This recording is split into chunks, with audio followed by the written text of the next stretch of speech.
ازيكم يا فراولاتي، عاملين ايه؟ وحشتوني كتير. لو لسه بقى الكيكه بتفشل معاكي، ما بتطلعش هشه، بتطلع معاكي قلبها ني، تهبط معاكي كده في الفرن وانتي بتسويها، تعالي هقولك على كل الاسرار اللي تخليها معاكي ناجحه 1000000%. هنعملها في الخلاط بمكونات سهله وبسيطه وسريعه، موجوده عندنا في كل بيت. يلا بينا كده نصلي ونسلم على الرسول وندخل على الفيديو على طول. اول حاجه كده انا عندي كوبايه تبقى مقدار لكل المكونات. انا هستخدم المج ده معايا، اخدت منه كده كوبايتين من الطحين، مجين من الطحين، طحين متعدد الاستخدامات عادي. هضيف عليه كده معلقه ونص من البيكنج باودر او الكيك شيف، معلقه ونص من المعلقه الكبيره. تمام كده، وهقلبهم بقى مع بعض حلو كده.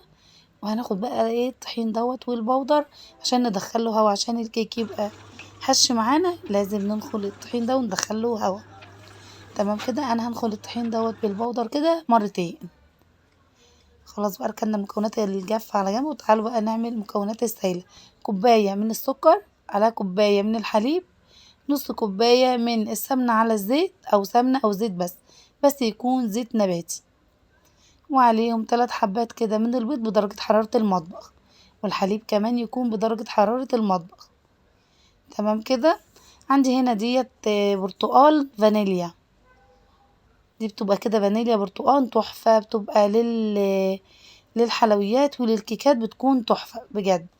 اي حلويات او اي بسكوتات بتعملوها بتضيفيها عليها بتكون حلوة قوي، بدل ما اجيب فانيليا وفروتي او تانج برتقال فهي بتكون افضل. بحط لكل بيضة كده منهم باكو من الفانيليا البرتقال دي، وضربتهم بقى في الخلاط كده لمدة دقيقتين، وهجيب الخليط الجاف وهنزل عليهم كده، هنزل على الخليط الجاف كده وهقلب في اتجاه واحد لما توصل معايا للقوام ده. ديت بقى صينية مقاس 30 او 32 هتكون حلوة. دهنتها كده دهنة سمنة، وهضيف الخليط عليها. ده بقى القوام المظبوط جدا للكيك. تمام كده. عندي بقى الفرن سخن جدا، وهدخل الفرن كده الكيك على فرن اوسط، على الرف الاوسط كده في الفرن لمدة 30 دقيقة على درجة حرارة 180.